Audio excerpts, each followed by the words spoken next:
Understanding the student's fear is a help. I suppose getting rid of the fear is kind of basic. Making the right ways all seem like common sense. So everything seems sort of obvious, I would say. But getting rid of fear, start with the fear. So the student's fear? Yeah, sure. Everybody's afraid. Start there. Normal trainings ignore the fear. In fact, it's a taboo. You don't want to talk about it. Yeah. Where do you think that fear comes from? Oh, a universal phobia about being looked at. I mean, I didn't like being on the stage either. So, you might lose status in public in front of people's eyes. You might be stuck there not knowing what to say. Sure.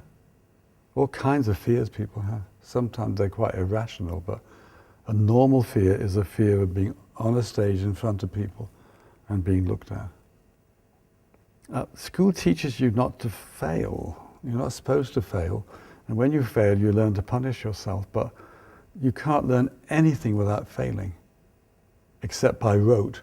And then you have to test it out and you have to fail. You can't walk on stilts without falling off. You can't do mathematics without making mistakes.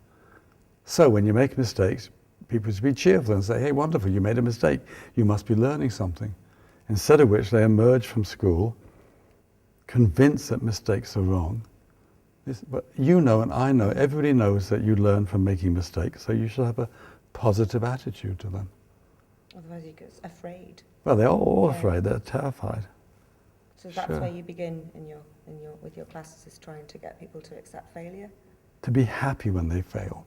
Then the audience like them. If you screw up and you stay happy, the audience thinks you're a nice person. Because any normal person, they screw up and they punish themselves and they look angry and stuff. And you can get that at home. You have to go to the improvisation theatre, to see people who screw up and stay happy. And then everybody gets in a good mood. Is that why you think improv so? Because when impro's really good, it's really good. It's hilariously funny, absolutely hilariously funny. But then where do you find it?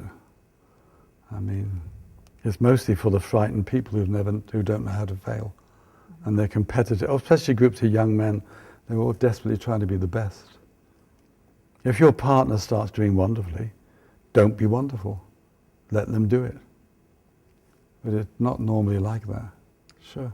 Yeah, because I mean, you talk so much when I've been to your classes about goodwill and good nature and generosity and working for the other person all the time. But yeah, well, people maybe intend to do that, but then when they start, it becomes competitive.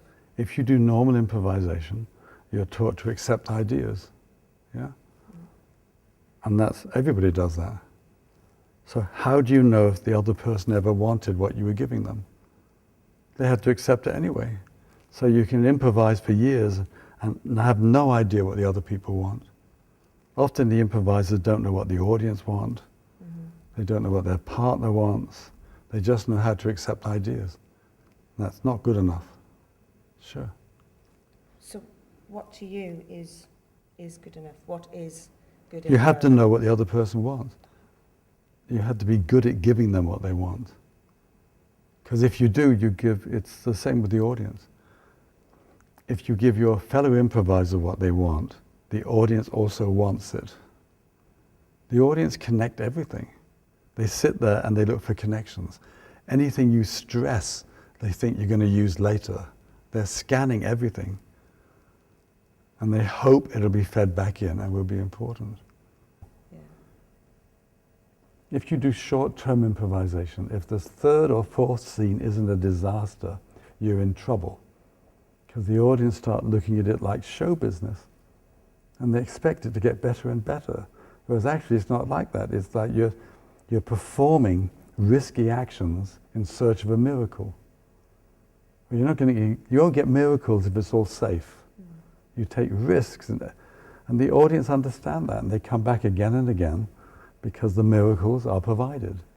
But not non-stop. That would be amazing show business. But show business covers up all the cracks, it hides the faults. In football, it's the goals you don't get which make it worthwhile. But people don't understand that. Many golfers would be better if you had golf holes which were the size of 8 feet across. Yeah. But it wouldn't make it a better game. Because you've arranged these little holes so that most golfers will fail most of the time. And then it's a good game. And of course, a really good game is the best people don't always win. And that's true of a lot of competitive improvisation. Good improvisers have bad nights and they lose. So in a really good game, the best people sometimes lose. And then it's unpredictable, then it's fun to see it.